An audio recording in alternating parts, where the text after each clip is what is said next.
Ayan guys, magluto ako ng adobong kangkong. Yung kaya ingredients, bawang, kamatis, sibuyas, at saka yung pineapple chunks. Magic sarap, kangkong, yung tangkay niya, yung kanyang pinakaugat, at saka itong dahon. Ito nandiyan yung ating toyo. Abangan nyo guys. Kaya na guys, para makapag-isa na tayo guys. Ayan, may nating mantika. Lagay natin yung bawang. Ating sibuyas.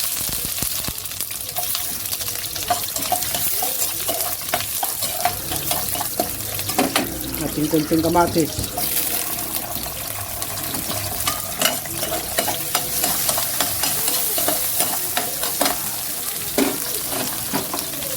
Ilagay na natin yung ating tangkay ng kangkong.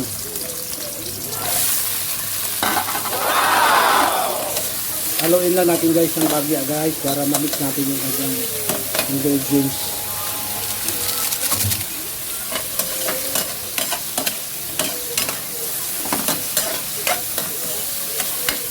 Yan, nilagay ko na yung magic sarap.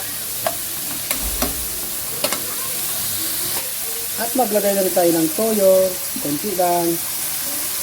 Yan.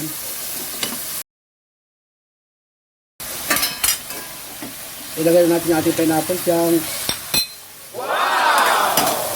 Para ma-mix na yung kanyang tamis dyan sa ating kangkong, sa ating tangkay na kangkong.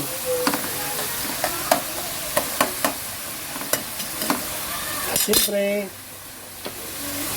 lagay na natin yung ating pinakadahon.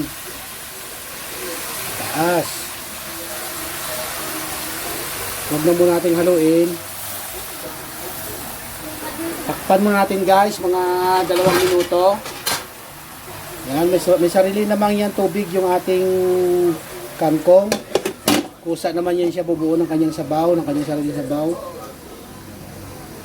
2 minutes lang guys. At ayan na guys, i-check na natin dahil 2 minutes na nga. Ayan, kumukulo na no. Pwede natin siya guys haluin. Yan. Pwede kayo guys mag-add ng tubig guys kung gusto niyo medyo may sabaw-sabaw ang inyong adobong kangkong, pwede naman. Ito kasi guys tubig lang to ng gulay eh. Ayan o, maya-maya wala na yan, tuyo na yan. Natin yung sabaw habang may sabaw pa. Kasi mamaya wala na yan sabaw eh. Pating yan eh. Ayos na guys, masarap na guys. Tamang-tama na yung timpla. Ayan yung aking simpleng na-share sa inyo, adobong kangkong with pineapple chunks. Amazing! Wala sa ibang saw guys, kundi ano lang, pampalasa lang. Natural lang na pampalasa. Lutong probinsya ba? Sarap, ito na. Amazing! Okay. Okay, maraming salamat na naman sa inyong simpleng panood sa aking simpleng videos. At huwag kalimutan mag-subscribe sa aking channel, Tikal Amugid. Maraming salamat po.